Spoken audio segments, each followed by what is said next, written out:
You can hear me okay? All right. Good morning and welcome to the Unitarian Universalist Society of Bangor. We're at 120 Park Street in Bangor, Maine. My name is Valerie Carter and I'm your worship associate for today. We'd like to welcome all of you to our beautiful sanctuary on this amazing Labor Day, another fabulous day. And all of you on Zoom as well. I think there's 10 or 12 of you on Zoom. So appreciate everybody being here today. We're pleased to have one of our members, Valerie Carter. She's hiding back here, but you can say hi, Val. She will be in our pulpit today with a message about Labor Day and the ongoing struggle for worker justice. I'm sure it's going to be fascinating. Val has a long background in labor studies and is an active member of our Social Justice Committee, a recent chair of our council, and we thank you for being with us today, Val. Thank you. So if you are new to our community and you'd like a chance to introduce yourself, please raise your hand. If any of us haven't met you. So Sue, I'm sorry, the microphone is over here, and this is the handheld microphone, Atticus. We had sound issues on Zoom. I hope that they are resolved now, but that took a bunch of our time this morning while we were getting set up. So Sue's going to take this over, and so you can introduce yourself.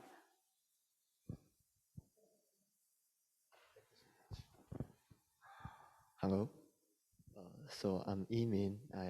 I just come to Maine like 2 weeks ago, and I was in Arkansas before that.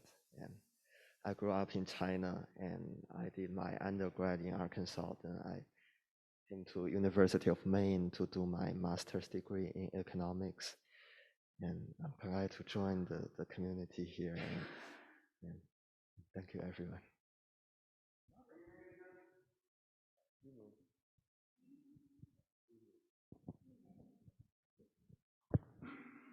Well, welcome. Anyone else? Well, we're happy to have all of you here today. And now for a few announcements. We've got a few, I'm sorry, it's a big week for announcements. Next week is water communion. So those of us in our community know that over the summer, either virtually or actually, we gather water from a place that we may have gone to visit or just the local pond or whatever it is that we want to bring water from. I frequently bring mine from my tap in Bangor, so that we can come together in a service called Water Communion next week, and then we will have opportunities for everyone to pour your water into the bowls, and then we will mix all of it together in one community of the waters of our summer. So think about what water you would like to bring, and if you don't have actual water from that place, just bring it virtually, and we always have pitchers if you forget to bring your water. So we're just doing that as a community, and it really helps us start our new church year. And those of you on Zoom, we'll just have you pour water in from one cup to another while you're on Zoom. So another big announcement is that the Council for UUSB has met, and we are going to be instituting a new COVID-19 protocols starting next week. I'm sorry they aren't starting this week, but nobody got notified except me telling you right now. So we are going to be following the system that is on, it's a Bangor metro area COVID thing that's on the computer, and it shows whether you are in the green, the red, or the yellow. And we will be having protocols depending on what color we are. So were it to have been today, we are green. But much of the other parts of our state are yellow. So when it's yellow, we will be masking, but when it's not, or we will be highly recommending masking, and when it's not, we are going to be able to come in, no masks, and singing as long as we stay in the green. So do everything you can do to keep us in the green. And for today, we are still supposed to wear our masks through the whole service, hum or say the words, not sing the words to the songs, if you can manage that. And John will be leading us in some cool reunion songs. So let me see, then our pledge, we have those of you who have pledges that you want to pay, or if you just want to make a donation, we've got a basket over there by the door. The Share the Plate that we call it, that for the month of September, is with WIC, which is part of the Bangor area housing or something like that. So it's a program for mothers and children. Sorry, you're shaking your head. Okay, all right, good. All right, so think of that, and then half of everything donated that is not otherwise designated will be going to them. You can also do your pledge online or make a donation online. Just go to our website, uubangor.org. So next week, Spirit of Drumming Circle will be held right here in the sanctuary after the service. And there will also be our monthly food collection for the ecumenical food cupboard, and someone will be playing the chimes up in our tower, and that all starts at 11:30. And no, we don't drum over the chimes. We get ready and we do some quieter drumming type activities, but everybody can start at 11:30. And then on Saturday, September 10th, there will be a UU the Vote and the midterms meeting with Musan, Maine Unitarian Universalist Social Action Network. That's probably not right anymore, but it is a Maine UU organization that is always following social justice. They're focusing on UU the Vote this year, and our Social Justice Committee is encouraging everyone to be involved. And when Reverend Drew goes on sabbatical this winter, we are now in the search for a sabbatical minister. So if you know of a minister with some time on their hands that might want to come and help us out while Reverend Drew's gone, be sure and let them know, or us know. And SEE, gone completely out of my head. Our RE program that is now called SEE is also hiring. We're hiring teachers for the year. I think it starts, does it start next week or the week after? And it's just such a wonderful thing to work with our children and youth. So think about that if you have an inclination to do that. I think that's all. So now I am going to turn this over to John Aramon, who will provide our introit for this morning. My life flows on in endless song above earth's lamentations. I hear the real, though far off hymn that hails a new creation. Through all the tumult and the strife, I hear its music ringing. It sounds an echo in my soul. How can I keep from singing? When tyrants tremble as they hear the bells of freedom ringing, when friends rejoice both far and near, how can I keep from singing? To prison cell and dungeon vile, our thoughts to them are winging. When friends by shame are undefiled, how can I keep from singing? What though the tempest round me roars, I know the truth, it liveth.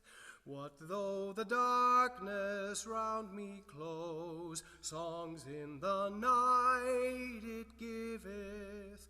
No storm can shake my inmost calm, while to that rock I'm clinging. Since love prevails in heaven and earth, how can I keep from singing?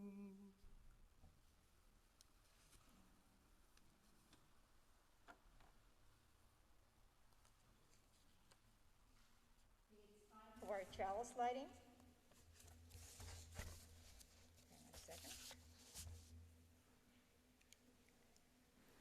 Okay, please read along with me.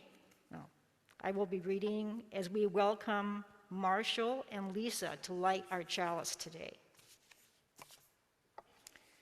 These are opening words for Labor Day by Megan Visser. We enter this sanctuary for kindness and comfort. May rough, worn hands and aching backs be healed. We enter this sanctuary of hope for equality. May those who labor to survive live to know justice. We enter this sanctuary of love and vocation. May our bonds of solidarity be strengthened. We enter this sanctuary of courage and friendship. May we proceed hand in hand toward freedom.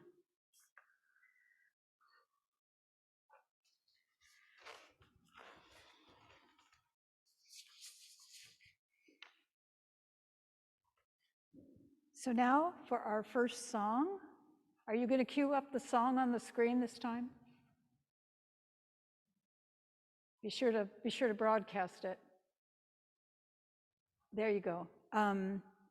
So our first song is called Union Made by Woody Guthrie. It's going to be led by John. And so humming, talking, singing softly. Keep your mask on. Thank you.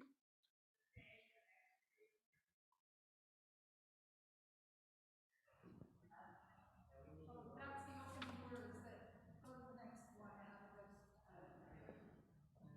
Sorry, I didn't. And I guess we'll move from one screen to the next when we get to the end of this screen of words and move on to the next one with the rest of the words.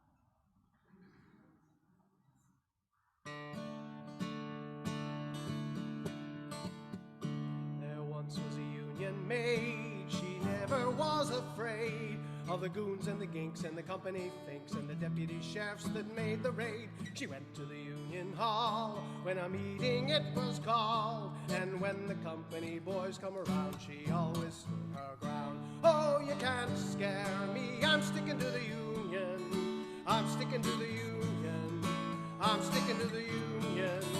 Oh, you can't scare me, I'm sticking to the union, I'm sticking to the union till the day I die. This union maid was wise to the tricks of the company spies. She'd never be fooled by a company stool. She'd always organize the guys. She'd always get her way. When she struck for better pay, she'd show her card to the company guard, and this is what she'd say. Oh, you can't scare me, I'm sticking to the union, I'm sticking to the union, I'm sticking to the union. Oh, you can't scare me, I'm sticking to the union, I'm sticking to the union till the day I die. You women who want to be free, take a little tip from me. Break out of that mold we've all been sold. You've got a fighting history. The fight for women's rights with workers must unite. Like Mother Jones, move those bones to the front of every fight. Oh, you can't scare me, I'm sticking to the union, I'm sticking to the union, I'm sticking to the union.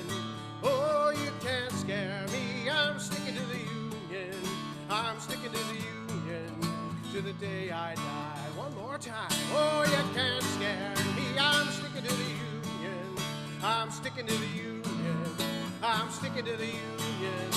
Oh, you can't scare me, I'm sticking to the union, I'm sticking to the union till the day I die.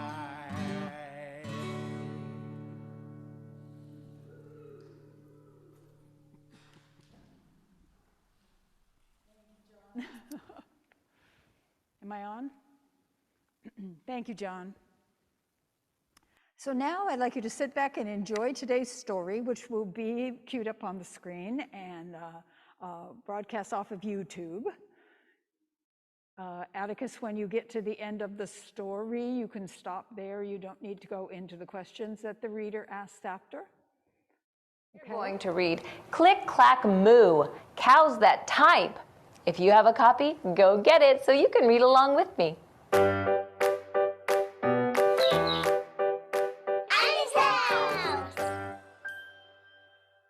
Click, Clack, Moo, Cows That Type by Doreen Cronin.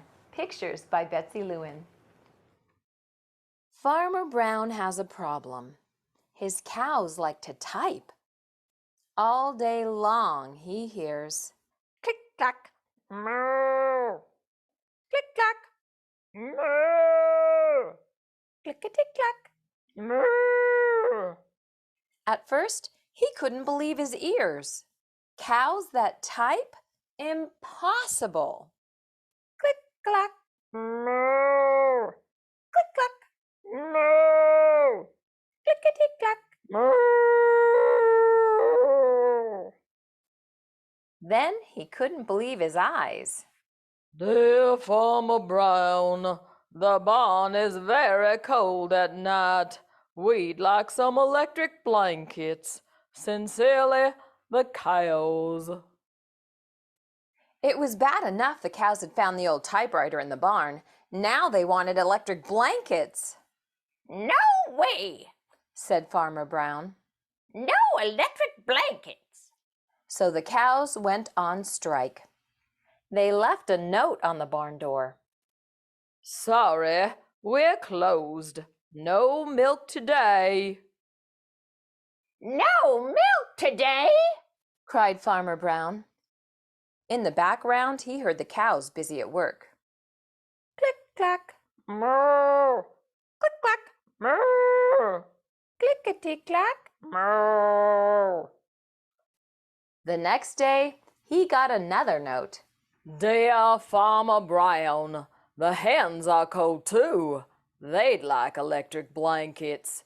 Sincerely, the cows. The cows were growing impatient with the farmer. They left a new note on the barn door. Closed. No milk, no eggs. No eggs, cried Farmer Brown. In the background, he heard them. Click-clack, moo, click-clack, moo, clickety-clack, moo. Cows that type? Hens on strike? Who ever heard of such a thing? How can I run a farm with no milk and no eggs? Farmer Brown was furious. Farmer Brown got out his own typewriter. Dear cows and hens, there will be no electric blankets. You are cows and hens. I demand milk and eggs. Sincerely, Farmer Brown. Duck was a neutral party, so he brought the ultimatum to the cows. The cows held an emergency meeting. All the animals gathered around the barn to snoop, but none of them could understand moo. All night long, Farmer Brown waited for an answer. Duck knocked on the door early the next morning. He handed Farmer Brown a note. Dear Farmer Brown, we will exchange our typewriter for electric blankets. Leave them outside the barn door, and we will send Duck over with the typewriter. Sincerely, the cows. Farmer Brown decided this was a good deal. He left the blankets next to the barn door and waited for Duck to come with the typewriter. The next morning, he got a note. Dear Farmer Brown, the pond is quite boring. We'd like a diving board. Sincerely, the ducks. Click-clack, quack, click-clack, quack, clickety-clack, quack.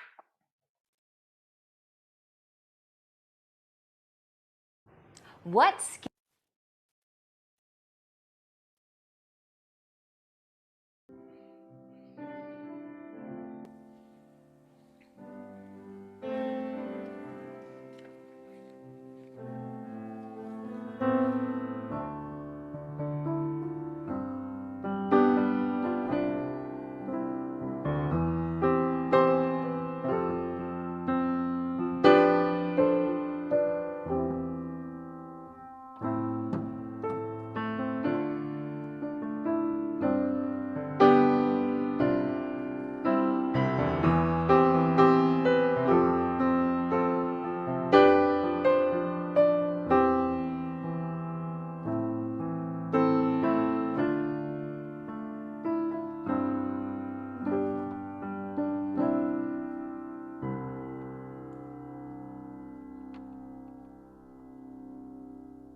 Valerie back up to the pulpit to do our reading for today.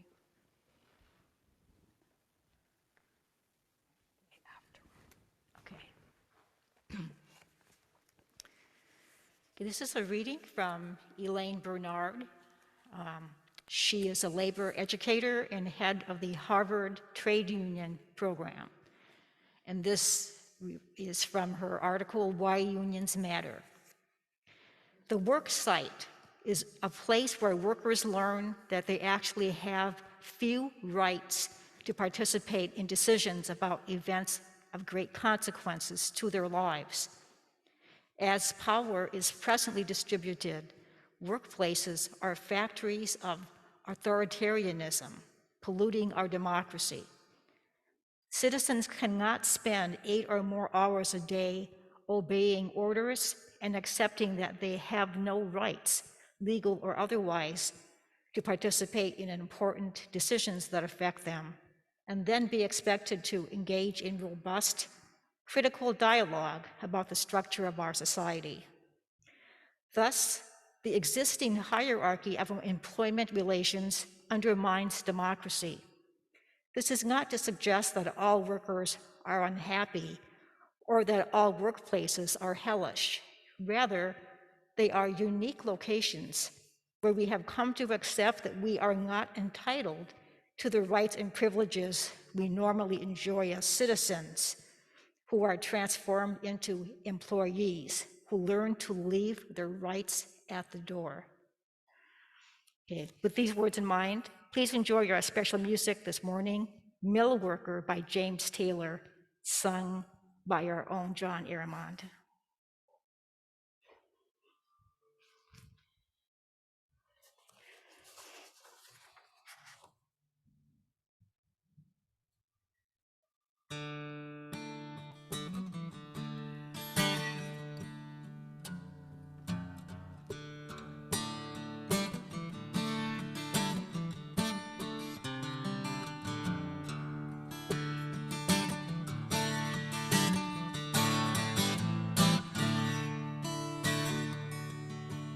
Grandfather was a sailor, he blew in off the water. My father was a farmer and I, his only daughter. Took up with the no-good mill working man from Massachusetts, who died from too much whiskey and leaves me these 3 faces to feed.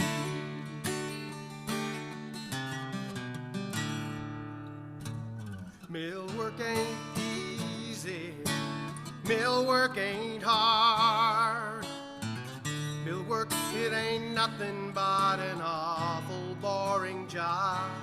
I'm waiting on a daydream to keep me through the morning. Put me in my coffee break where I can have a sandwich and remember. Then it's me and my machine for the rest of the morning, for the rest of the afternoon, for the rest of my life.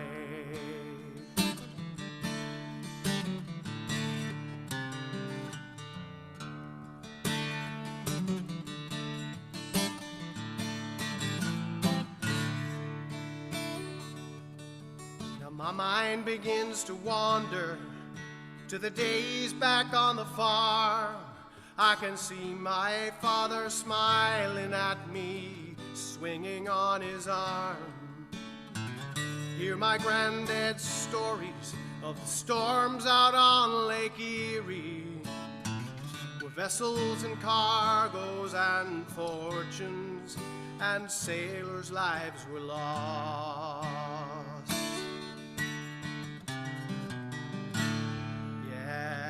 But as my life has been wasted, and I have been the fool to let this manufacturer use my body for a tool. I ride home every evening, staring at my hands, swear into my sorrow that a young girl ought to stand a better chance. So may I work your mills just as long as I am able, and never meet the man whose name is on the label. It's still me and my machine for the rest of the morning, for the rest of the afternoon, for the rest of my life.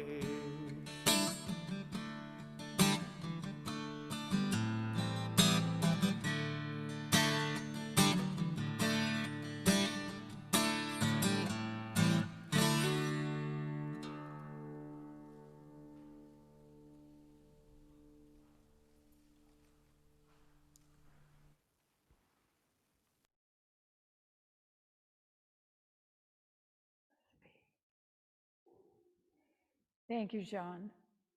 We're so blessed to have you singing with us. And you might have noticed that he's not wearing a mask while he sings, but he's at least 14 feet away from anybody. So that was the other part of the old rule. All right, and now I am going to invite Valerie back up to share her reflections for Labor Day. Back down? Yes, please.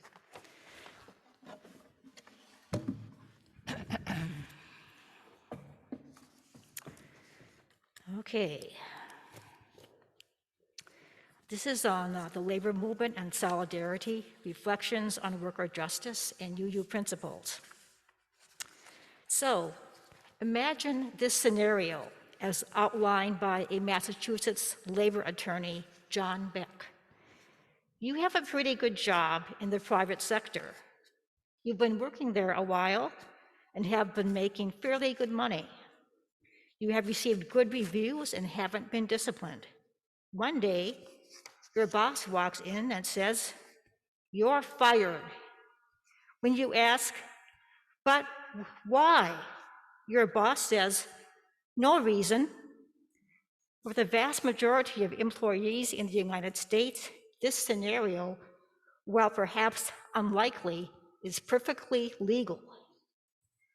The dirty little secret of the American workplace, says John Beck, is the at-will employment rule, which governs the majority of non-government jobs and a fair number of public sector jobs as well. According to this rule, an at-will employee can be fired for a good reason, a bad reason, or no reason at all. Are there any exceptions to the at-will employment rule? We will explore that question further today. So, good morning, I'm Valerie Carter, and we're here to talk about unions, solidarity, worker justice, and UU principles. First, I'd like to share a quote from Barack Obama from a 2010 speech he gave. "It was working men and women who made the 20th century the American century. It was the labor movement that helped secure so much of what we take for granted today: the 40-hour work week, the minimum wage, family leave, health insurance, Social Security, Medicare, retirement plans. The cornerstones of middle-class security all bear the union label."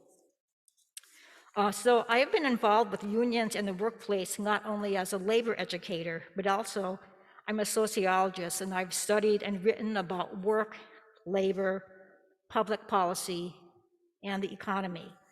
I worked for University of Maine's Bureau of Labor Education for 25 years, and during that time I was a union member with the Maine Education Association and UMSA, the professional staff union. Every day, Labor Day is celebrated in the US on the first Monday in September. So when and where was Labor Day created? You may have already heard this on NPR News, but just in case you didn't, here's how it started. In 1882, a New York City union leader, Peter J. McGuire, was invited by Canadian labor unions to a labor and worker celebration in Toronto. When he came back, he must have enjoyed himself there because he and another union member, Matthew McGuire, different spelling, proposed having a similar celebration in the New York City area.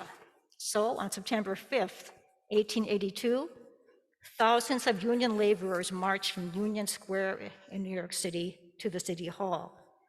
The annual worker and labor celebration soon spread to other states, and by 1894, Labor Day was recognized by the US government as a federal holiday.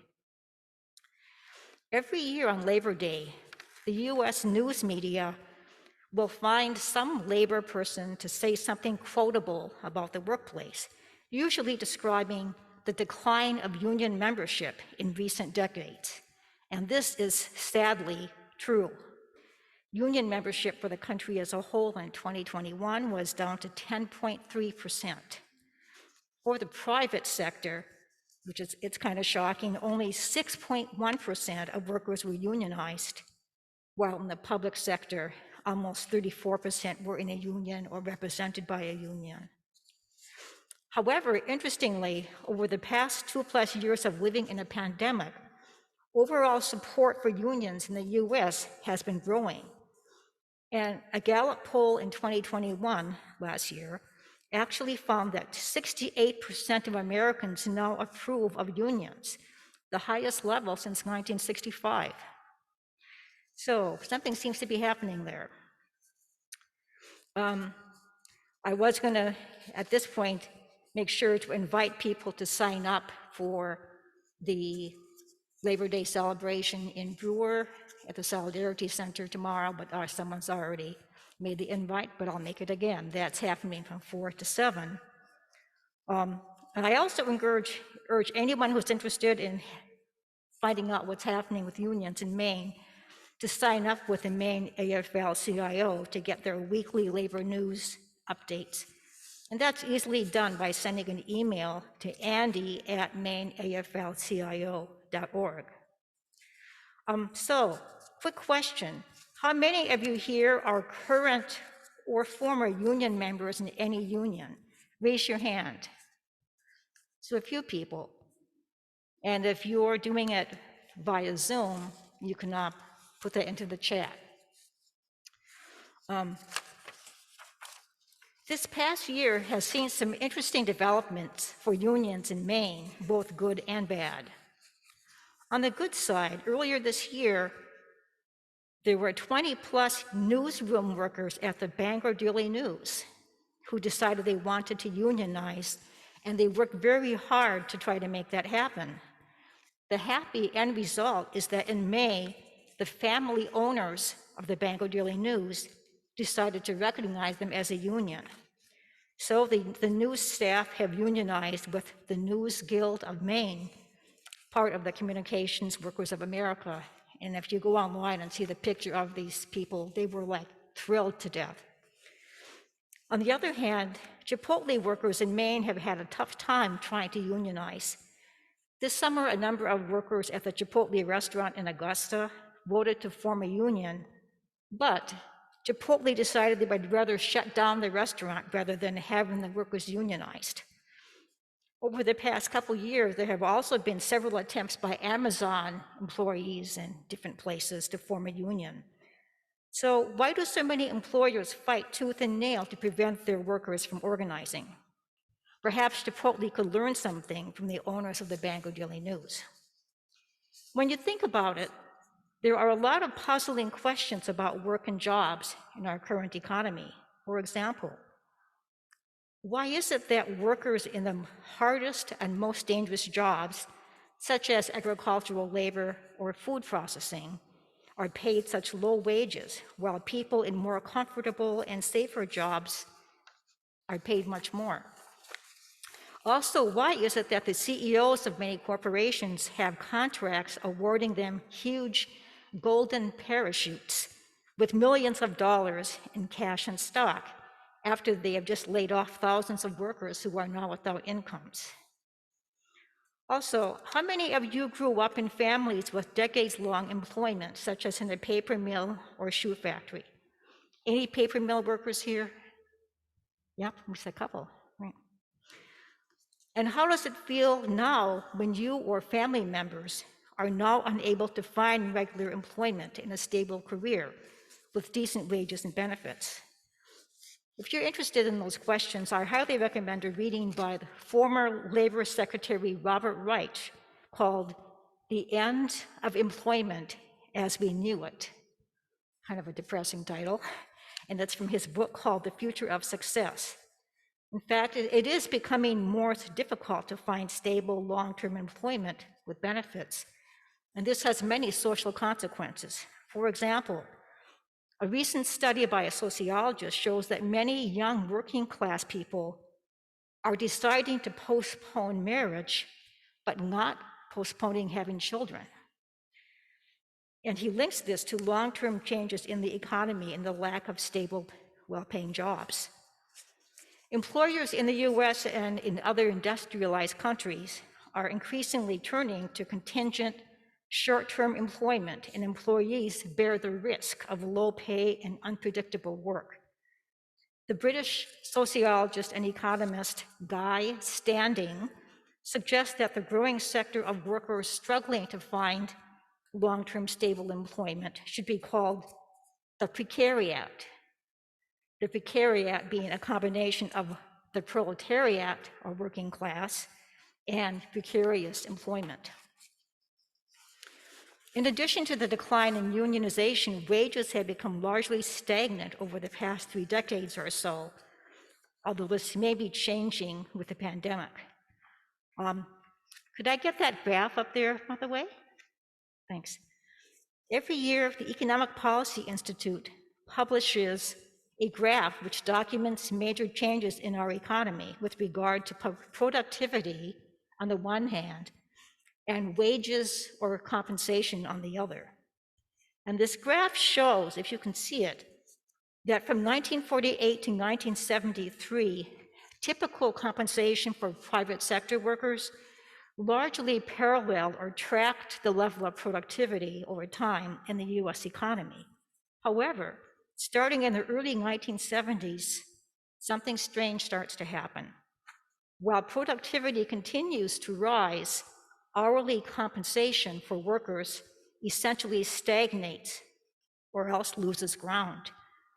So, can anybody think about what or who might have affected wages and employment policies starting in the 1970s?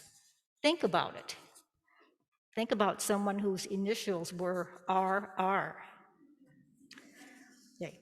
So, despite the image of the US being a middle-class country, in reality, we have a large working class and millions of people in poverty.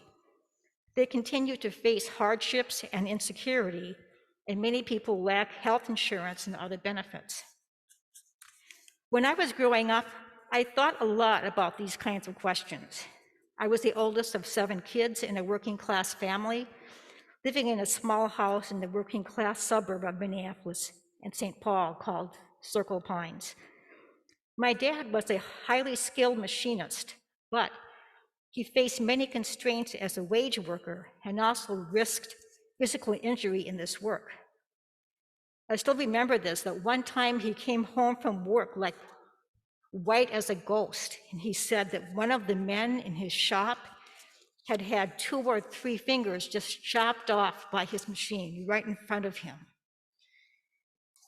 That was pretty bad. And he wasn't always lucky enough to be working. More than once, we ended up eating USDA agricultural commodities for many months when recessions hit the manufacturing sector in Minnesota. Maybe others of you also have fond memories of the processed American cheese, canned mystery meat, large cans of peanut butter, stale powdered milk, mysterious foods like bulgur that no one knew what to do with, weevil-infested cornmeal, and other wonderful foods provided by the US government. That was a thrill. Anybody here ever have those? Yep, at least a couple of you have. So at the root of many difficulties affecting working people in the US, there are profound moral and social questions of justice and democracy in the workplace, or lack of it. And these issues are deeply rooted in our roles as workers. Unitarian and Universalists may sometimes be uncomfortable talking about social class differences, and those who have relatively secure middle-class jobs may not grasp the ongoing stresses and anger and sometimes resentment and bitterness faced by those who live paycheck to paycheck. Having a car break down for example, may be frustrating and inconvenient, even if you have money to pay for repairs. But if your bank account has like $0 in it, it could be a major crisis for you and your family. You could even lose a job. Fortunately, as our history of labor struggles in the US shows us, this is not a one-sided story of hardships and difficulty. There is an energetic labor movement in the US and many countries which strives to help workers get better pay, better working conditions, and economic justice. The UU minister, Reverend Aaron McEmrys, who was a former labor organizer, writes about the importance of justice for workers and our UU principles. He has actually written a useful online guide to supporting worker justice for UUs called There is Power in Union. Not to be confused with Billy Bragg's There is Power in a Union, which is a great song, by the way. Here is how he defines workers' rights: the freedom of working people to be treated with respect and dignity, to have a voice in their working lives, equitable pay and benefits, safe working conditions, and the freedom to speak and act collectively without interference or fear of reprisal. Although several of our UU principles are relevant to issues of worker justice, he says, I will focus only on our first principle, the inherent worth and dignity of every person. In an unfree workplace, when people have no voice on the job, even an attempt to assert one's dignity and worth, quote, can result in discipline, demotion, or termination. So McEmrys adds that in the union organizing campaigns he used to be involved in, the primary driving force behind workers' willingness to risk everything was not just 50 cents, an additional 50 cents an hour, but it was the need to be treated with respect and dignity, the need to have a voice in one's own working life. So there are many ways in which people can help to promote and support the struggle for worker justice. But most importantly, McEmrys says this: if you really want to be supportive of unions and workers, he says, never, ever, ever cross a picket line, period. So what protections do workers have against undemocratic workplaces?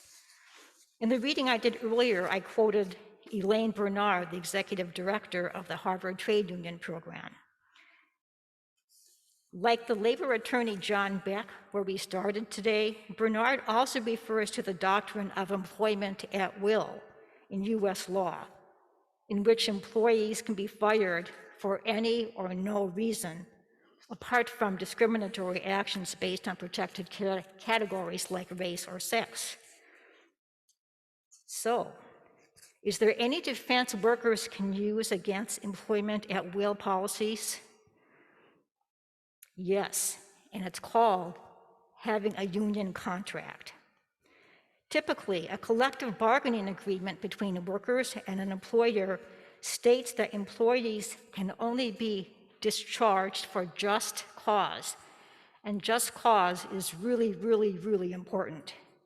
Without this protection, workers are at the mercy of their employer. So in sum, what do unions do? At their core, unions provide a collective voice for workers and allows them to have a say in their wages, benefits, and conditions of work. Having a union and a contract lessens the vast power differential between employers and workers and offers some protections against unfair treatment. And lastly, there is one other important function and consequence of being part of a union, that by being part of a union, you are part of a community. A community. The extent to which there is actually an active and vibrant community may vary across different workplaces and different unions, but at the core of the labor movement, there is a central value, that of brotherhood, sisterhood, and the ideal of solidarity. This is why the massive volunteer operation here in this area to provide much-needed Thanksgiving meals to over 1,000 families every November by the Food and Medicine Network and the Eastern Maine Labor Council and other volunteers is called Solidarity Harvest. If you have ever been at a union meeting, rally, speech, or event, you will hear people referring to each other as brother and sister. For example, Brother Kelly has just suggested that we look for a speaker for the event next week. Solidarity means being loyal and committed to the group well-being of everyone as a whole. This is a major union value. And if you see someone with a black and yellow solidarity sticker on their vehicle, they are most likely a union member or at least a supporter. So, looking at the importance of labor struggle to help build a more democratic workplace with greater dignity and respect for workers, do you think that the work of the U.S. labor movement is consistent with their UU principles? I think so, and it's something we should reflect on. Just wanted to list a few of the speeches and the speakers and so on that you may see if you turn up at the Solidarity Union Hall tomorrow in Brewer. You'll hear the Maine AFL-CIO President Cynthia Finney, Governor Janet Mills, Penobscot Nation Ambassador Molly and Dana, and so on. And they're providing hot dogs, burgers, and corn on the cob, etc. Let's end with a quote from the U.S. Supreme Court Justice Louis Brandeis. Strong, responsible unions are essential to industrial fair play. Without them, the labor bargain is wholly one-sided. The parties to the labor contract must be nearly equal in strength if justice is to be worked out. And this means that the workers must be organized and that their organizations must be recognized by employers as a condition precedent to industrial peace. And on that note, I will say, blessed be, amen, and solidarity forever.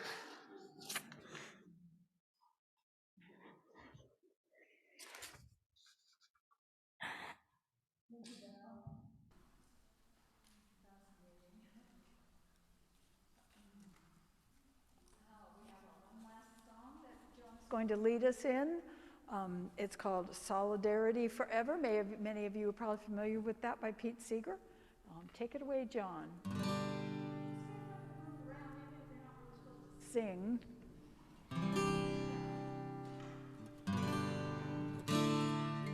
Put those words on the screen, Atticus. Again, there's 2 pages worth of words. Put it. Hang on, John, it's duplicated. I mean, are you just seeing only the words on the screen here? Yeah. Okay, take it away. Sorry about that. Solidarity forever, solidarity forever, solidarity forever, for the union makes us strong. When the union's inspiration through the workers' blood shall run, there can be no power greater anywhere beneath the sun. Yet what force on earth is weaker than the feeble strength of one? But the union makes us strong.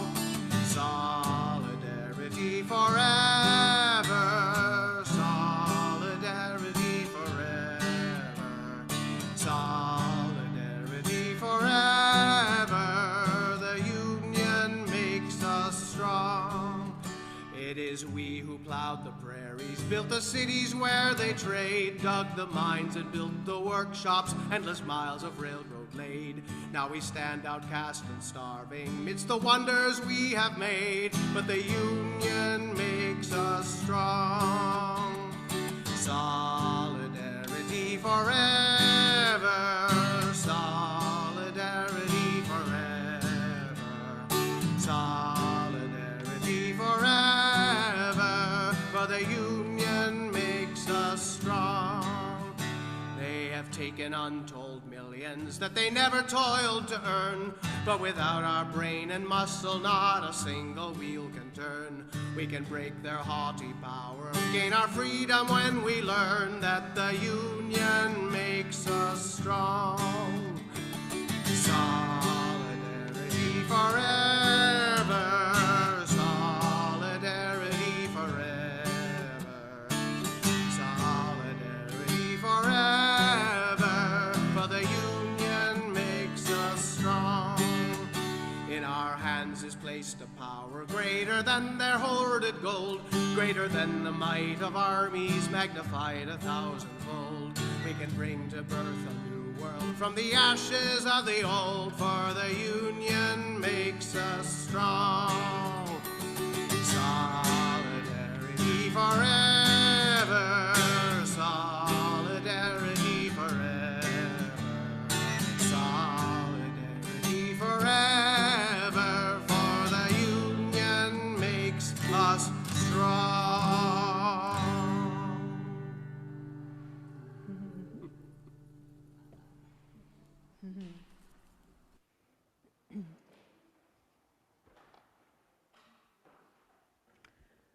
So thank you again for being here today. As we extinguish our chalice, wait for Marshall and Lisa to come up.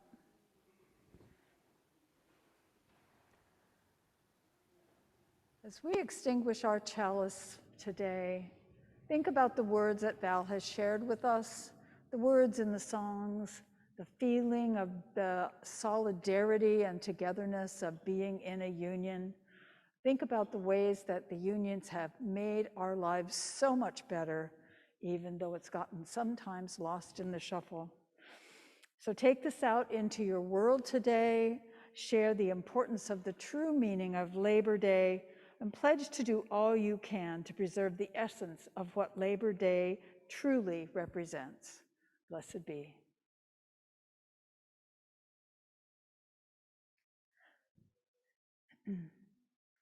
So we have a slightly different sung benediction, if you cue that up, Atticus. And we'll have John lead us in this. The familiar tune of Old Hundredth, which we all know and love. Here we go. Let those who live in every land declare that fear and war are done, joined by the labor of their hands in love and understanding one.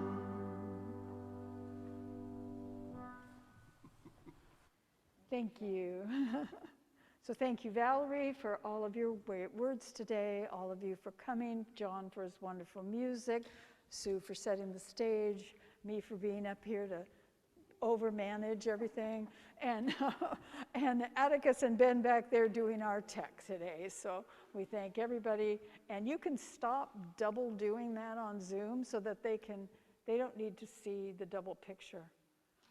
I'm and over managing again. So thank you all for being here, and those of you on Zoom will have an opportunity to join a Zoom room for 10 minutes and share your lives of this week with other people, and those of us here in the sanctuary can take a few minutes to visit with each other. And we will see you all next week for water communion, so don't forget to bring your water, or think about what of the places you've been all summer, what water has meant to you this year. Blessed be. Thank you again.